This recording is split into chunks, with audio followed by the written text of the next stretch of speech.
Okay, everyone, thank you for joining us today. Before I introduce Ricardo, just remind you what's up next week. The Nature Recovery Seminar next week, or the 21st, is Minda Bastida and Geraldine Encina, and they're going to be talking about the return of the mermaid, revitalizing the Lerma wetlands of the highlands of central Mexico. So yeah, come along for that. And yeah, so I just wanted to introduce Ricardo. I'm sure many of you know him. He is in the Department of Biology. He's a conservation scientist. He works in forests and island landscapes, and his aim is to understand conservation in a changing world. And today you're going to be talking about fragmented forests. Yep. Yep, exactly. Yeah. I think one or two people will probably still pop in, but if you want to start, Okay. you don't need this. No. No, I Okay. think I'm good. Thanks. Well, hello, everyone. Thank you so much for coming. So today I'm going to be speaking mostly about bats, fragmentation, secondary forests. But this talk has two main goals. And one is to present you some evidence that secondary forests can help to mitigate the impacts of fragmentation in the tropics. And another goal of this talk that is even more important is to show you that bats are cute. So, as we all know, tropical forests harbor the bulk of the planet's biodiversity, and through ecosystem services and economic goods are important for human populations at both the local, regional, and local scale. However, landscapes such as this one that I photographed in Madagascar a couple of years ago are increasingly common. And this is well, might as well slow down. I'm going very fast through my slides. I'm coming to realize. This is a recently published map. Might as well wait. Sorry. Hey. I should have waited 1 or 2 more minutes. Well, the only thing that you lost that is of relevance is that I'm going to try to convince you that bats are cute. That's one of the main goals of this topic of this talk. So this map here shows forest cover in the last 60 years. So in green, what you have is areas that you have stable forest cover since the 60s. In red, we have areas that have been deforested. And if you pay attention, most of those areas are located in the tropics. But in blue, we actually have areas of forest gain. And much of this gain is associated with agroforestry, with forest plantations.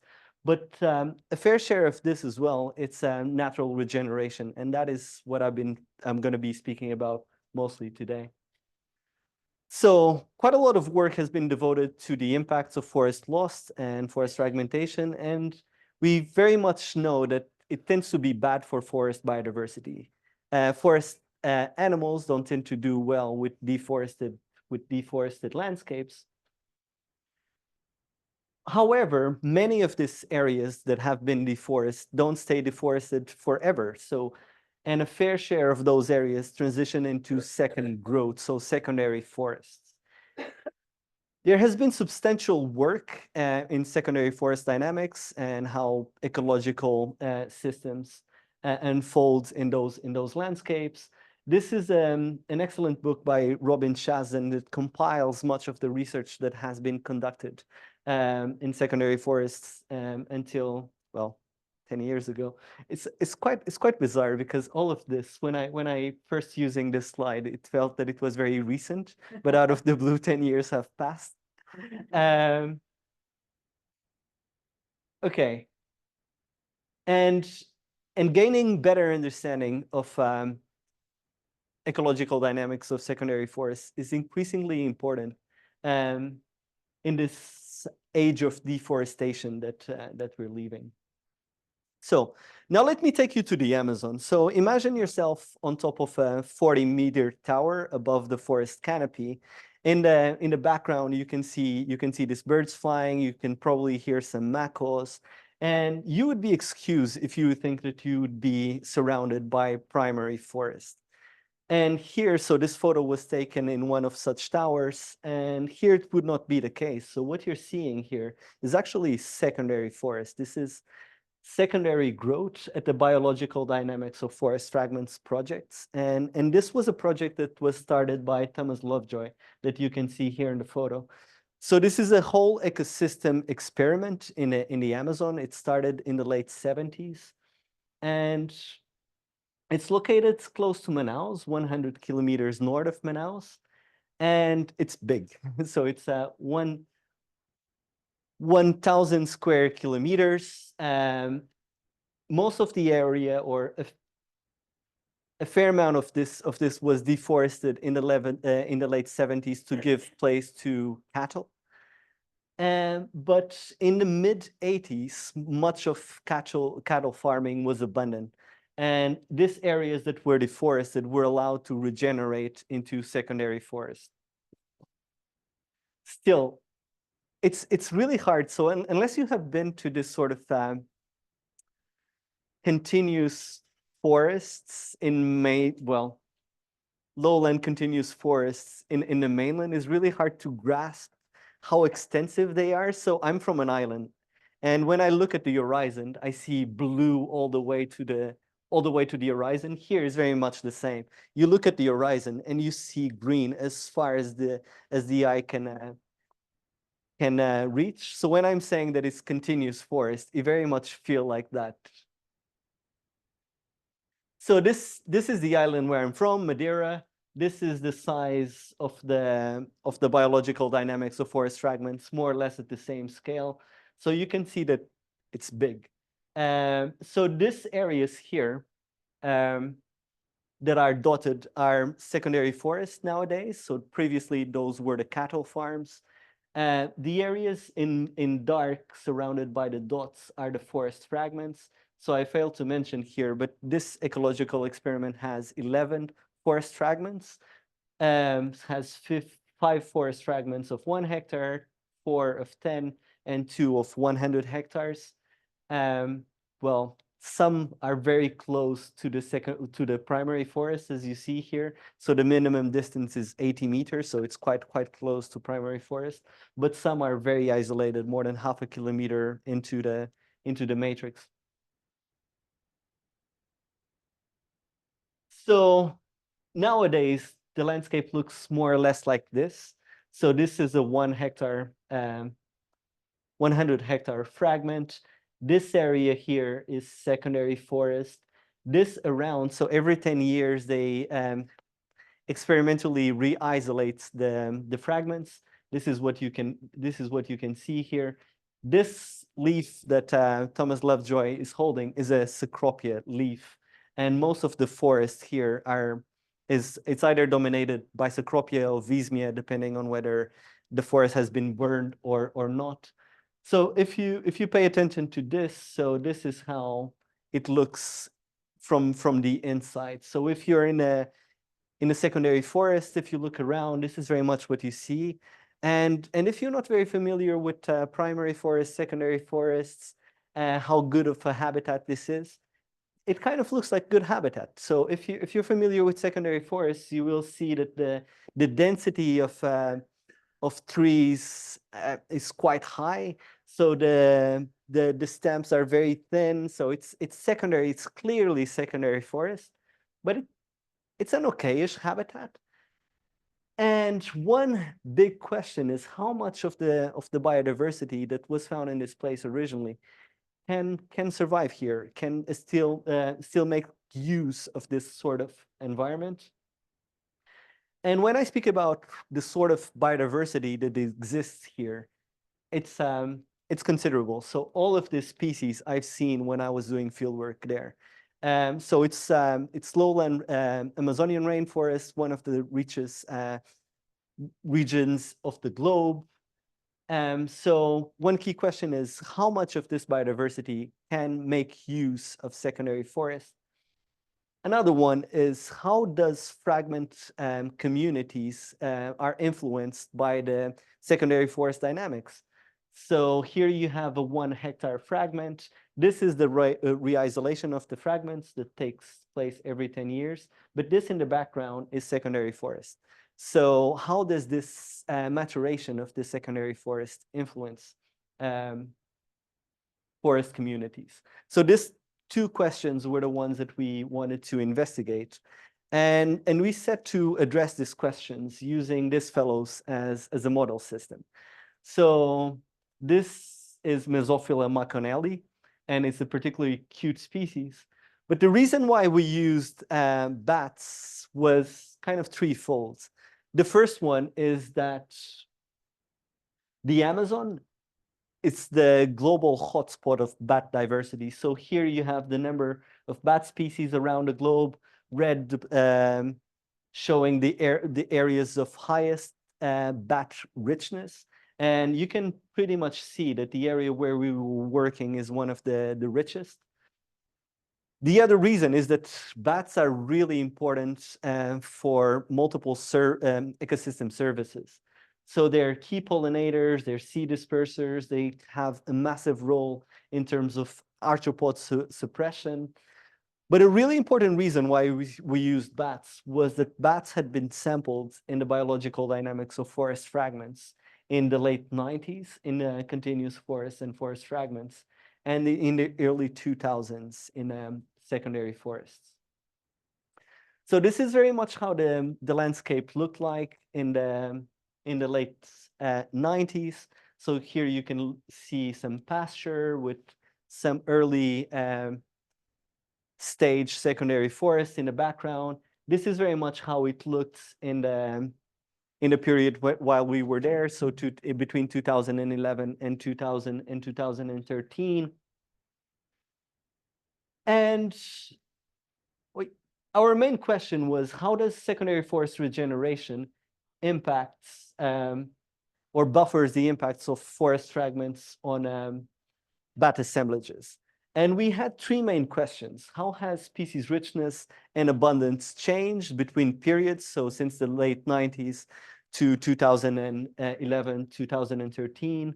We wanted to know if there were differences between specialist species and generalist species. So this is habitat specialist species, and here forest specialists.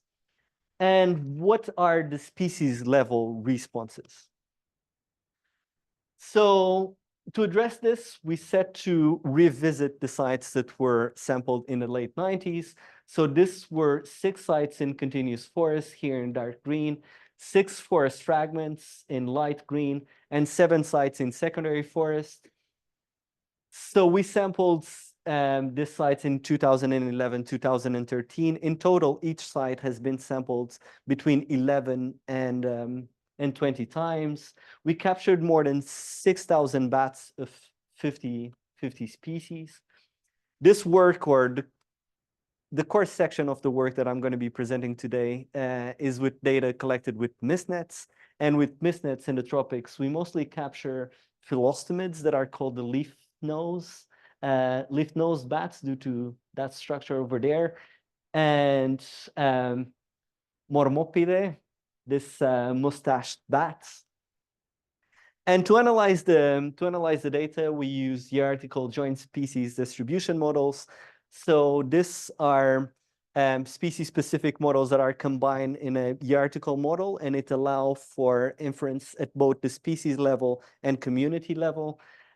We modeled abundance and occupancy independently. And as explanatory variables, we had habitat type, survey period, the amount of secondary forest within a radius of 500 meters, and survey effort. So we accounted for phylogenetic correlation. And as trades, we included if the bats were either specialists or generalists. And we classified the different species into these 2 categories based on a different data set that we had with 10,000 captures in the same area, and using a methodology that was developed by Robbie Chasden. So how has species richness and abundance changed between both periods? So plotted here, you have the mean prediction for the number of species or the number of individuals that was captured per night in both periods.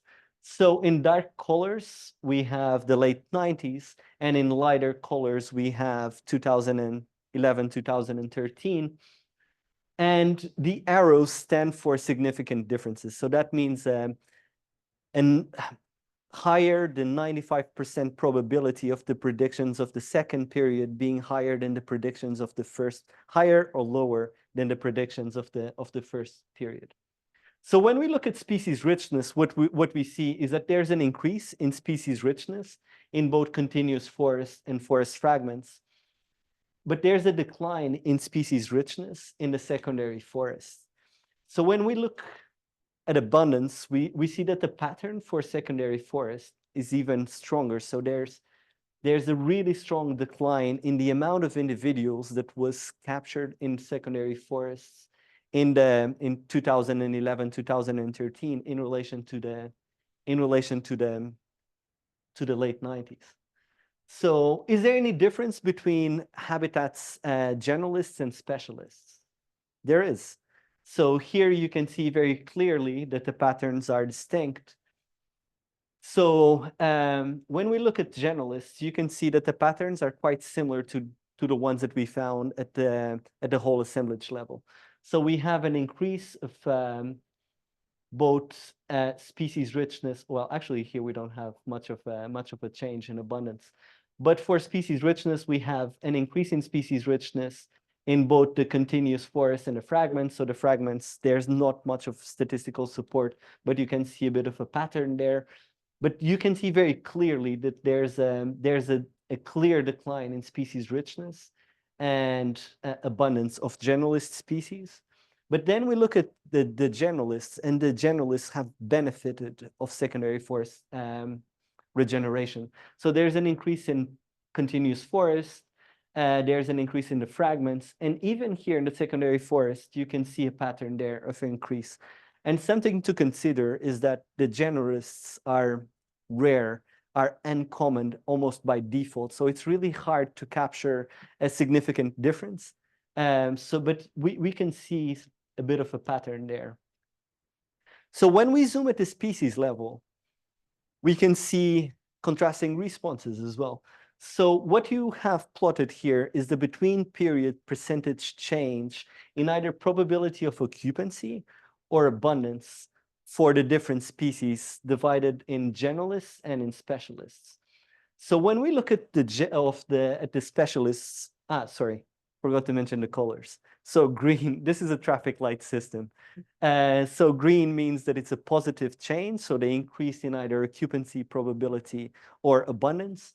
And red means a decline, and the dark colors stand for significant differences. So here you can see that most species have benefited from secondary forest regeneration. So there's an increase in occupancy, in abundance. But for generalists, the pattern is quite distinct. So most species have benefited in continuous forests and in the fragments, but in secondary forests, actually, they have declined in both probability of occupancy and in abundance. So different species have different levels of evolutionary heritage. So we used a recently published, and again, this recently was recent a couple of years ago. It's not so recent now. But we used a phylogenetic tree that was published some 5 years ago to look at how phylogenetic diversity was affected by this change in the age of the secondary forest. And what you can see here are the different branches of the phylogenetic tree of bats, only with the species that we have captured in the Amazon. And the branches are color-coded according to the probability of extinction in both periods. And when you see a red dot, that means that a probability of extinction of 1. So if we look at the early stage, so 15 years ago, that again, it's not 15 years ago. This is when the secondary forest was 15 years old, not 15 years ago, sorry. So you can see that most species appear as red or reddish. So they had a high extinction probability. There's lots of red dots here, meaning an extinction probability of 1. But when we transition for the most recent period, you can actually see that the amount of red dots has quite significantly declined. So there's much fewer red dots. And if I showed you, for instance, here, Lophostoma, this genus, so these bats are omnivorous. And if you look at, it's a big bat. This bat is kind of the size of a blackbird. And if you look at that jaw there, like it can bite. So it's a omnivorous bat that eats a lot of meat. So this one is a frog eating bat. Surprise, surprise! It's eating a frog. So bats in the Amazon. So some are proper carnivorous bats. But in the first period, 3 of the 4 bats of that genus had an extinction probability of 1 in our landscape, whereas in the second period, none of those bats within the genus Lophostoma had an extinction probability of 1. So here, actually, so this stands for the different guilds of bats. So the frugivorous, the insectivorous, these ones are omnivorous. This one feeds on blood. Surprise, surprise, is the vampire bat. And we were capturing the bats. We were collecting trade data, all sorts of trade data that is publicly available. So, and we were collecting data about body mass, wing ratio, wing loading, wing ratio. What else were we collecting? We were gathering information about their diet. So we had plenty of trade data for our species. And with that, we looked at functional diversity. And this very much gives an insights of the role of the different species within the ecosystem. And we wanted to know how does functional diversity has changed between periods as well. So what we have here plotted, not going into the specifics of the metrics, but is functional diversity. And what you can see is that we don't have much of a change in continuous forest. We don't have much of a change in the forest fragments. But here, highlighted in blue, we have the change in functional diversity in secondary forests. And it's actually quite big. So there was an increase in the functional diversity of bats in secondary forests in just a 15-year period. So take homes from this. So we found landscape-wide benefits of matrix regeneration on both the taxonomic, phylogenetic, and functional diversity of bats. We found contrasting responses in generalists and specialist species.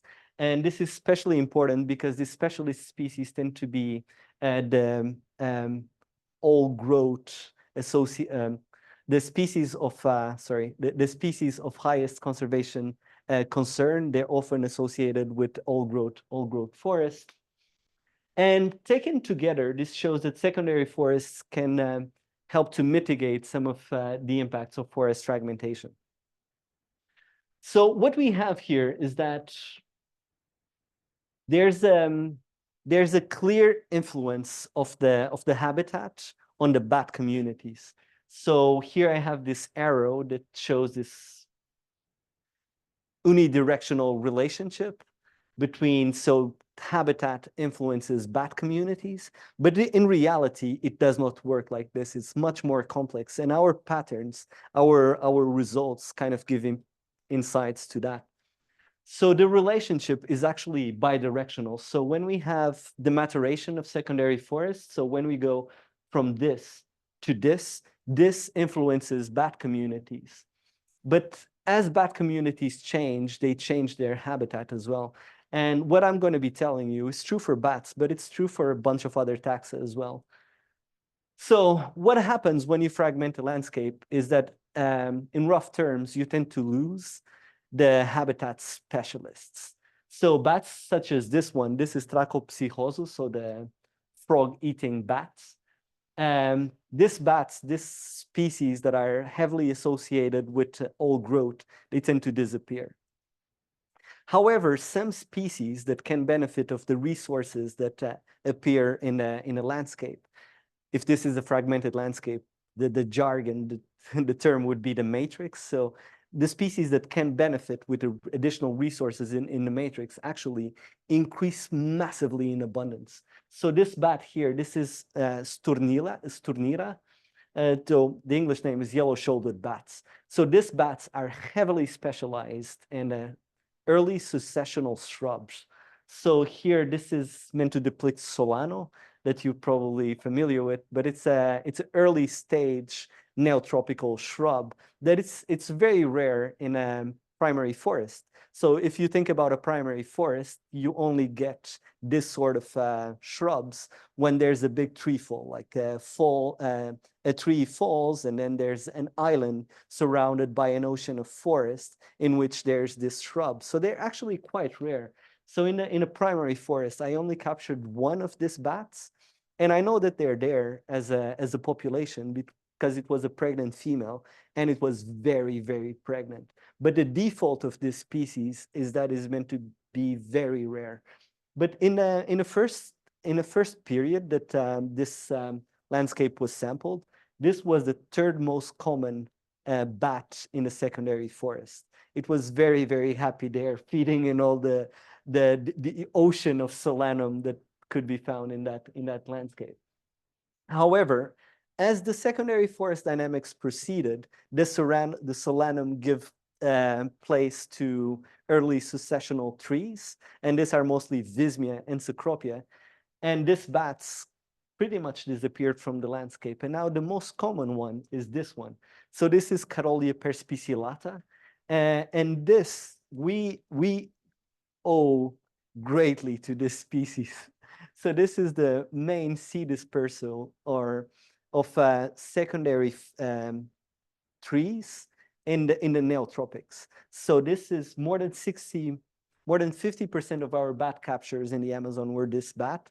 And if you capture this bat and you have it in your hand for 5 minutes, chances are that you will end those 5 minutes with seeds on your palms, like they're going around. And we often refer to seed rain, and it's basically poo, or either bats or birds that are going around the landscape and planting, like dispersing seeds, and many of those seeds end up developing into trees that ends up developing into a forest. And we really need the secondary forest, because the secondary forest is the nursery from the massive trees that we associate the Amazon and other forests with. So point being that deforestation, the specialized species disappear from the landscape. You get this early successional specialized species like the previous one, then you get this one. But as the secondary forest continues to mature, you get these fellows back. So you get the old growth species, the specialist bats back. And these specialist bats, they do this. So they go after the arthropods. So the arthropods, a fair share of those are insectivorous. Insectivorous, they're herbivorous. So they're, I don't know to what level, suppressing the plant communities, I can imagine. So we really lack data for this. But there's a really cool paper from 2008 from Elizabeth Kalko that she actually quantified the impact of herbivory the impact of bat predation on herbivorous insects and on plant damage in Panama, and there's some evidence showing that this fellows here, and potentially Owen and others will know this better than me, they must have an impact on forest dynamics, and the bats, by preying on the herbivorous insects, might be helping to accelerate the secondary forest succession. So, and point being about all of this is that the relationship is bidirectional. So you have the bat communities being influenced by the habitat, but the bats then kind of contributing for for the habitat in multiple different ways. So let me contrast the findings of my study with this study here. So this was a paper that was published in Science in 2013 by Gibson et al. And it's very similar to what we did. So this was a study in Thailand. It's a temporal comparison. So they sampled rodents. And when this paper came out, it was picked up by the media. And this is an article from BBC that you can see the title, Forest Fragmentation Triggers an Ecological Armageddon. So what they showed is that in a period of 30 years, rodent communities went from this huge value here to zero. So there was a big decline in the number of species that were present in the forest fragments. This paper made to Science, quite a big thing. So now if we contrast the results, so they were sampling rodents, we were sampling bats. They had a 20-year comparison, we have a 15-year comparison, but the big difference, other than rodents are not very good flyers, is that they had a hard matrix, whereas we had a soft matrix. So their matrix is static, is water, where ours is dynamic. So it's a secondary forest that matures in time and gets closer in terms of habitat complexity and the resources that it has to primary forest. And whereas they have this Armageddon story to tell, this very cataclysmic, this complete collapse of rodent communities, that actually it's not due to fragmentation. In that paper, when you read like the final paragraph, is due to an invasive rodent. We actually have an optimistic story to tell. So basically, our results show that if we give nature a chance, nature can bounce back. And we need to bear in mind that this is the biological dynamics of forest fragments. So it's an experimental manipulation, is a very artificial setting. So it's surrounding by continuous forests. So there's a big source pool of animals that can easily recolonize the areas that have been affected.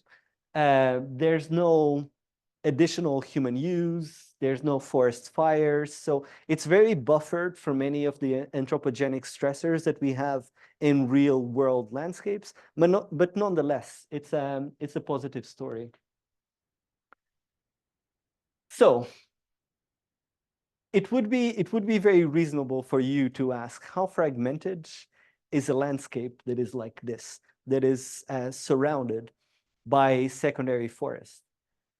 And we asked the exact same question. So we contrasted our results, so our data, with data collected by my PhD supervisor in Panama. And so here, this is Bajo, Colorado. So this is a land bridge system in the Panama Canal with multiple islands of different sizes. And my PhD supervisor sampled, well, my PhD supervisor is Christoph Meyer. So Christoph was sampling a bunch of fragments there in the late 90s. Let me see if this is correct. No, actually, it's early 2000s. Sorry, it's early 2000s. And we did something very similar in the Amazon, and we contrasted basically species richness in our fragments with the fragments surrounded by water. And here you have that. So here you have species richness, here you have forest patch area. And if you look at the relationship, it's actually quite similar. So our fragmented landscape is very fragmented.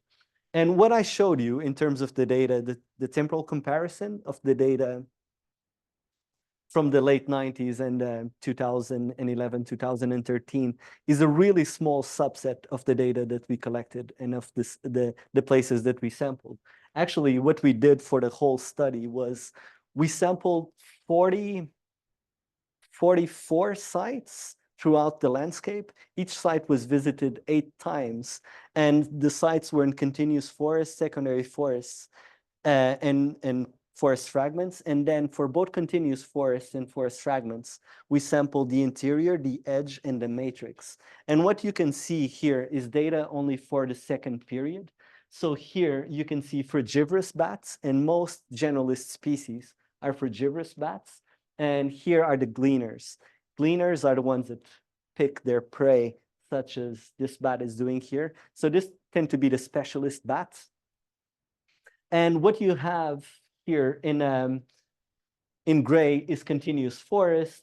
These are the fragments in white. The asterisks here relate to significant differences in relation to continuous forest, to the interior of continuous forest. And you can see that the patterns are very different. So if you go to continuous forest interiors and you contrast the capture rate of gleaners, it's much, much greater that we would find in the other habitats. Well, and especially much greater that you would find in fragments. So it's the landscape, even to the eyes of a bat that can fly, it's still very, very fragmented. And then we went further and we asked, okay, so can we find trades-related responses? So are there particular trades that are associated with fragmentation? And we did find quite a lot of trades that are heavily associated with the vulnerability of different species to fragmentation. Then we asked, and this is only a subset, we asked if these responses to bats change between seasons. So do bats use this fragmented landscape in differential ways in the dry season in relation to the wet season? And they do. And we asked, do females and males use the landscape in different ways? And surprise, surprise, they do as well. So females, especially for frugivorous bats, they need lots of resources when they have their babies, when they're lactating. And the secondary forest is full of frugivorous plants. So for many species, it's actually quite handy to use that pool of resources in that particular time of the year when they have higher energetic demands. And what I've showed you until now was with MistNet data, where we're also using bioacoustics. And this is just a glimpse of the results that we had. So here in dark green, you have continuous forest, light green forest fragments, and so on. But this shows percentage occurrence of multiple species that we had there in the landscape. And you can clearly see that some species are heavily associated with continuous forest. So they're quite sensitive to forest fragmentation and deforestation, whereas other species, they really like secondary forest, so they can benefit from the additional resources that can be found there. Something else that we did was to look into edge effects. So we did this 2-kilometer transects in which at every 15 meters, we had a bat detector in the understory and another one in the canopy. And we did this for 1 kilometer into the secondary forest and 1 kilometer into the primary forest. And we looked at edge responses. So are species reacting to habitat edges? And even in this landscape, you can see that they clearly are. So here you have bat activity, and here you have distance from forest edge being 0. This is the edge between primary and secondary forest. And you can see a very clear relationship here. And this is to change gears a bit. So now I'm going to be speaking about something quite distinct. And what I'm going to be speaking about is time. So as ecologists, we tend to explore spatial patterns, spatial dynamics quite often. So it's quite, most of what I've showed you is exactly that. We're comparing habitat X with habitat Y, but it's actually really rare to dive into the temporal dimension. So you might know of this project. This is called the Biotime database, compiled by Dornelas et al. So actually, this one came out in 2018. There's an update that is just, well, it's in revision right now. But when this was released, so there was more, well, almost 9 million records of different species. And these are records from assemblages, communities that have been sampled for more than 2 years. And when you look at where this research is taking place, or more importantly, where you look at where this research is not taking place, you can see here for the tropics, we have very little. We know very little about temporal dynamic in tropical landscapes. This is our data set from the Amazon. So red stands for mammals. So this orange are plants. This is a fish. This is freshwater invertebrates. When it comes to vertebrates in the tropics, temporal dynamics, yeah, we know very, very little. And we know especially very little in humanized landscapes, like heavily humanized landscapes. And here, it's especially important because crops change. An area that was, like when I was a kid, my house was surrounded by banana plantations. And all of that nowadays is apartments. Like things have changed a lot in my lifetime. So this sort of landscapes, we know very little. So this photo was taken when I was doing fieldwork in Madagascar, 2015. It's this project now, and actually this is what I'm doing this summer as well. So I'm revisiting all of these sites here. So we sampled 55 sites throughout the landscapes, different habitats, including secondary forest. And so I'm revisiting all of these sites to try to look into temporal dynamics in this sort of landscape. And this is especially important for multiple reasons, but one of the reasons is bats are key suppressors of arthropod pests. So they're very meaningful for people's livelihoods. And they also consume malaria mosquitoes here, and we have the data for that. But it's really important to understand what happens in terms of dynamics in this sort of landscapes. So right now, my plan for the next months, years, all going well. So this summer, I'm revisiting Madagascar. This is a 10-year comparison in humanized landscapes. My PhD student is just about to go to Panama. She will be doing a 20-year resampling of bats in this landscape. All going well. And if I do get the money, I'm going back to the Amazon to resample that system. So if you do have, like, yeah, a spare 1,000 that you're not doing anything with, I would welcome that. And it's really important to dive into this temporal dynamic for multiple reasons. But one of the reasons it's cultural. Like we process time, like we are storytellers, and part of storytelling is the transition of knowledge from time A to time B, and it's this intergenerational transition of knowledge. And this is what we've been doing for ever since we interacted, I imagine. But here you have the next generation, here you have another generation. This photo was taken by my good friend, John de la Maya, and it was used as a cover for conservation letters.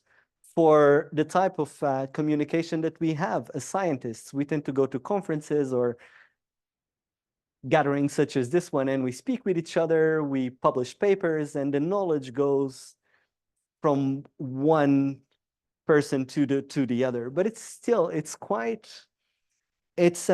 abstract when you think about it. Like there's a filter there in the process. Only a subsection of the knowledge that we have gets published. So one of the main take-home messages that I would like you to take from this is that we really need more interaction between different generations of ecologists or of biologists. And of course, like we need to interact with locals and get local knowledge, indigenous knowledge and whatnot. But even when we think only about the scientists, there's a lot to be said about intergenerational knowledge exchange. And not only by reading papers, like this person here, this is Thomas Lovejoy. And this photo was taken, this camp here is a very famous camp in tropical ecology. It's called Kilometer 41. So Thomas Lovejoy has taken Tom Cruise to this in the 90s. So it's a big thing in tropical ecology. There's a harpy eagle nest in a tree just here. But this is Thomas Lovejoy in kilometer 41. This is me, just back there, like 200 meters inside the forest. The thing is that I never interacted with Thomas Lovejoy. So Thomas Lovejoy unfortunately passed a couple of years ago, some 2 to 3 years ago. And shamefully, so we have been in the fields at the same time, but we never interacted. So all the things that I've learned about the system in the 2010, 2011, like I was not able to tell him, and he was never able to tell me what he'd learned from the onset of on the project. So my point is that we really need more interaction between different generations of ecologists, and we need to be on the ground with the people, and they need to tell us what they have done, so that if we want to do it, we do it in the exact same way so that we can compare. Okay, so that was all that I had to share with you today. Thank you very much. If you want to learn more about bats in the Amazon, this book is stems from the fieldwork that we've conducted. So this is a field guide to the bats of the Amazon. It's freely available online, so you can just download it, and we have the rights for it. So sorry, Pelagic, but yeah, you can download it, but you should buy it. So as you can imagine, this is the work of loads of different people. Only a subset of the people that were involved in this work are represented here. And yeah, now this is it. This is all that I had to share. Thank you.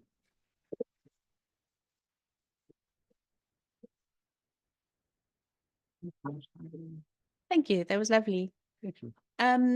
I'm opening the ground floor to questions, but if you are going to ask a question, just let me give you the speaker because it's for the people online. So here we go.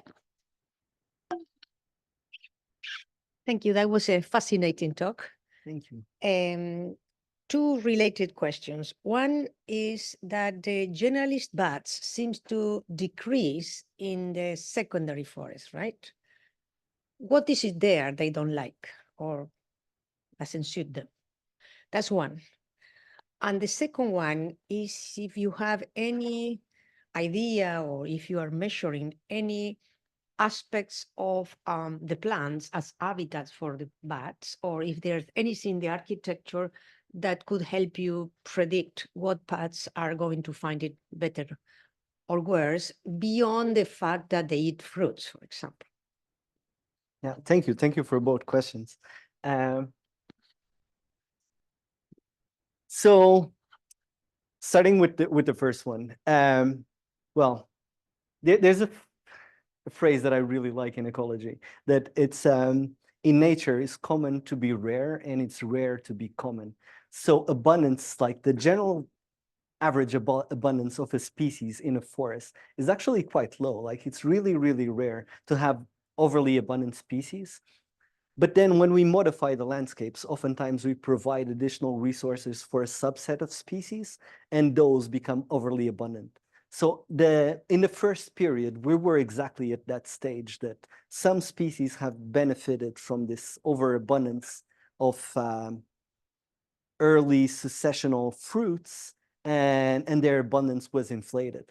So the thing is that, again, like we struggle with time. Like we take, it's a thing about shifting baselines. We take what we see as our baseline, but that baseline was not the baseline that it should be. Like that, the abundance of those habitat generalists was inflated by this additional resources. The abundance of those resources declined with secondary succession, and they just levered down to more normal abundance patterns. That's how I digest that. For the structure of the forest, so for all of the sites, we had 6 plots that we measured all sorts of different characteristics. So stem density, the diameter at breast height, canopy cover, like stratification of the vegetation at different heights and so on. And we use that in our analysis. So that paper that is trade-related responses, we use the different or a subset of the different vegetation metrics that we collected, and we can clearly see that carnivore bats like areas where there's a higher density of big trees, for instance. So you can really see it's a PCA, so you can see the axis going in the same direction. So we looked into that, and it's of course like it's things like Why they prefer the big trees? so multiple things. It can be from additional roosts. It can be from additional prey. So if we go in the other direction where we have more frugivorous bats, so one of the things that we were counting was the density of Vismia and Cecropia trees. And where we had more Vismia and Cecropia trees, we had more Carolia and this other species, other types of frugivorous bats. So that relationship is very clear. They're going after the fruit. But yeah, it's very obvious in the data. Before anyone puts their hand up, I just wanted to ask a question. You looked at the temporal trends of the bats, and I was seeing in the continuous forest, you also get an abundance increase.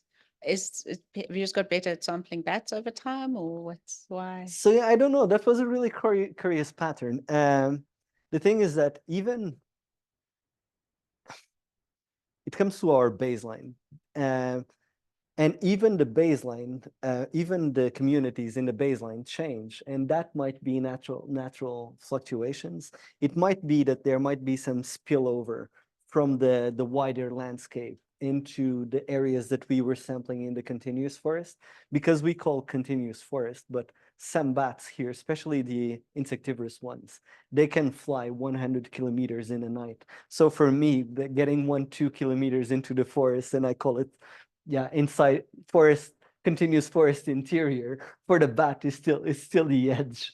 So there might be some influence there, but we have another paper that we call before and after control impact and assessment of something. And basically we looked at how the re-isolation of the forest fragments influenced the communities. And we sampled both before and after the re-isolation in both the fragments, but also in continuous forest. And in just 2 years, we could see a difference in the continuous forest. And that, I was the one doing that. And I don't think that it was methodological. I just think that there's some degrees of natural variation that just get captured in the data. I saw somebody around here had a question. Yeah, thanks, Ricardo. Great talk. I agree, bats are cute. Thank you.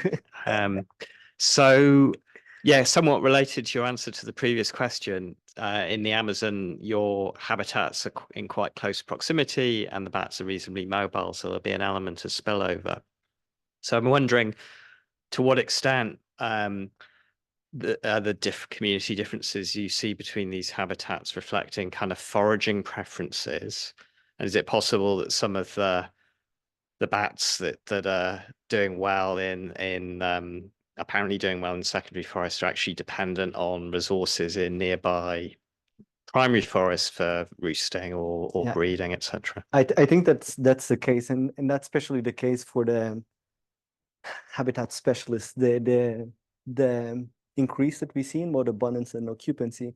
And I don't know if I was careful, but I tried to be careful when I was saying that we wanted to see how bats persist, or at least make use of secondary forest, because what we were capturing potentially was just was making use. So he goes there for a snack and then he goes back to sleep in his quarters. So I think that was happening, and I haven't looked, so we were marking the bats with both.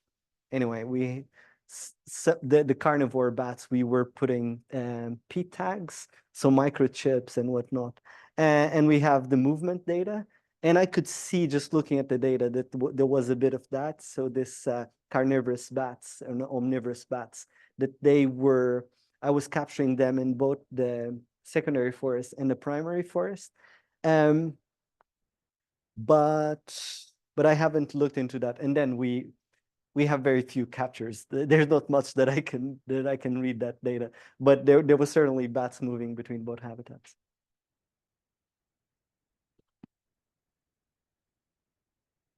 So very cool. That was great. Thank you. Yeah, and related to Sandra's question, you kind of answered this a little bit, but in thinking about conservation and the effects of fragmentation and rare species and common species, did you find when it was fragmented that you lost more rare species and then they came back in the secondary forest, or were there any patterns that having to do with gain or loss of rare species compared to common ones? So yeah, the first ones to go were the rarest ones, like the top carnivore bats. When the forest became more fragmented. Yes, Yeah, yes. And that pattern again. So actually, there's some early papers that are really interested that they speak about the overcrowd effect. So when you fragment the landscape, actually in the beginning, you have a boost in abundance and richness in the fragments, because everything in the surrounding becomes non-habitat potentially, or at least less suitable habitat. So the individuals congregate. Well, like Barro, Colorado, for example, when Yeah, okay. that's another example. The Kiribati River in Borneo, right? That strip of forest there that you go and you see loads of animals, and you see loads of animals because they have nowhere where else to go. So you have this overcrowd effect. But then after that, you start losing the more resilient ones. So the ones that can disperse over the matrix and go elsewhere do that. Many of the other ones that they don't have enough resources, they die out. And of course, there's lags.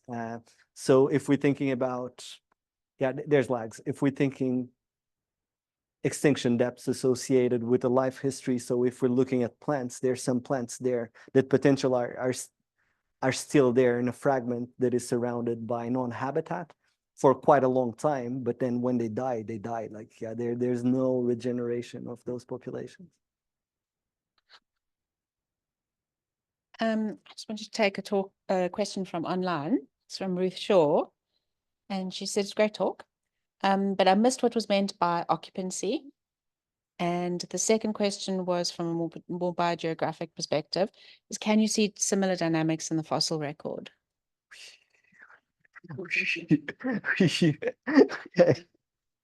Take that to know. Okay, I'm gonna start with the first one. Occupancy is just jargon for presence absence. So it's just, did we capture the bat or not? Presence absence. It's just jargon. And the second one, the fossil record. What can I say about this? I actually don't know. The only thing that I can say about the fossil record of bats. So bats are cute, but they're also very, very cool. One of the things that it's cool about bats is that they have a cool fossil record that it's very bizarre. So it's very cool because it's the old specimens that are very old, like 50 to 16 million years, are really well conserved, and you can extract a lot of information.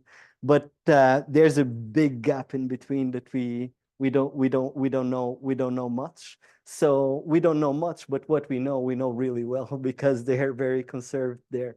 And there's why do I know this? Because there's a TEDx talk that speaks about this, and it's one of the best TEDx talks that I've seen. It speaks about what came first, echolocation or flight, and there's 3 theories and whatnot, and it's amazing. And I incentivize everybody to listen to that, but I don't know how to reply to the. That was excellent, Ricardo, and very encouraging, I think, for reforestation and how animals coming back into secondary forest. But given that you're from an island and you're going to work also in Madagascar, what's your expectation for that this kind of dynamic ever being relevant even, you know, in island systems, given that the matrix is so highly modified. The matrix itself is so highly modified. So what do you, I mean, what's your feeling for what should happen in secondary forest in those kinds of environments? Kind of like what you said was going on in Thailand. Thank you so much for that question, Rosie. I think that it's a really important one, and I'm going to reply to it in a different way. Basically, I'm going to zoom out. So when you think about this, so there's a book by, what's her name? Elizabeth Clare? No. Anyway, it's called The Sixth Extinction, and the book won a Pulitzer. And there's a chapter there that it's called Islands Inland, and those islands inland are these islands that I told you. So there's a line there that they say, it's noon and there's a Portuguese bat researcher that just finished preparing pasta. So that's me. But basically, it presents these fragments that I told you as islands. So they were islands surrounded previously by cattle and nowadays by secondary forest, but islands nonetheless. When we think about islands surrounded by water, like oceanic islands, in a more traditional sense, and now only sticking with oceanic islands. So they're surrounded by ocean as well, but some of the dynamics that we saw here of extinction, recolonization, and so on happen in islands as well. So the thing is that the matrix here is not great, like it's not bad, but it's not great. The matrix, when you think about an island such as mine, Madeira, the matrix is terrible. Like it's salt water, and there's a lot of it. Like there's a lot of water. So if a species that was common there in the island becomes extinct, it's gone, and chances for that species to recolonize are actually quite minute. So when we're speaking about common species, like we have what we have here, blackbirds. So here there's plenty of blackbirds, and we have blackbirds back home in Madeira. But if they get extinct in Madeira, it might take a couple of million years for them to recolonize. Like it's not like here that you have your cats going out and your cats bring some blackbirds disappear, and yeah, they will come back. If it's an oceanic island, chances of the birds coming back are actually quite minute. But addressing the same dynamics of secondary succession in islands, we're having the exact same. So in Madeira, many of the islands that were used for agriculture in the past are not used nowadays. So if you go there, you see it very, very clearly. And it's early successional dynamics. So you see the early successional shrubs occupying many of the agricultural areas. And all going well, those might develop into forest. So, and I guess that in my case, in Madeira, we're going into that direction. Other places are going still in the other direction, that they're going from primary to deforestation, but the same sort of dynamics of regeneration and potential recolonization by some species might be happening. But the sad thing is that the island level, the extinction rates, both in terms of species, but also species that are not endemic from islands. So when we tend to speak about extinctions, we tend to forget about local extinctions of widespread species, and those are particularly relevant in island systems. And the recolonization of those, chances of that happen is very small. But then there's a lot to be said about active reintroductions and whatnot. Thank you.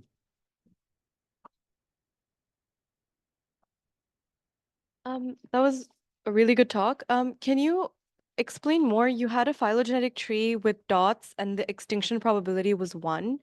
What does that mean? Does that mean those species are definitely going extinct? No, no, actually, I should have read that paper. So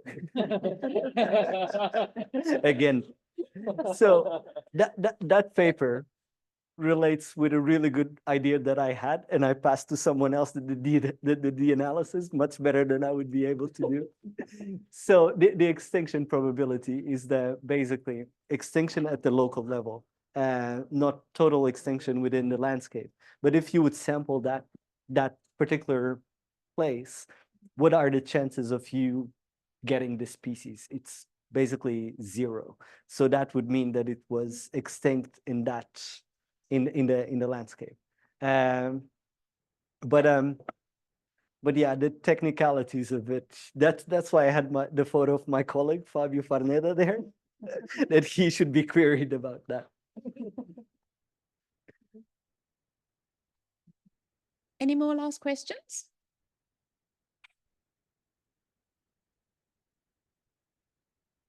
Thanks for the incredible talk. And I was very curious. I think you touched some amazing points, but about the cultural bit and the timescales, because I think culture tends to evolve with very different timescales. Like indigenous knowledge, of course, has its own timescales, like external knowledge, a different one, and species have this variability. How do you think these time cycles like sync? Is there something that we're missing culturally because, I don't know, species like tend to vary with a much shorter time scale that people can keep up?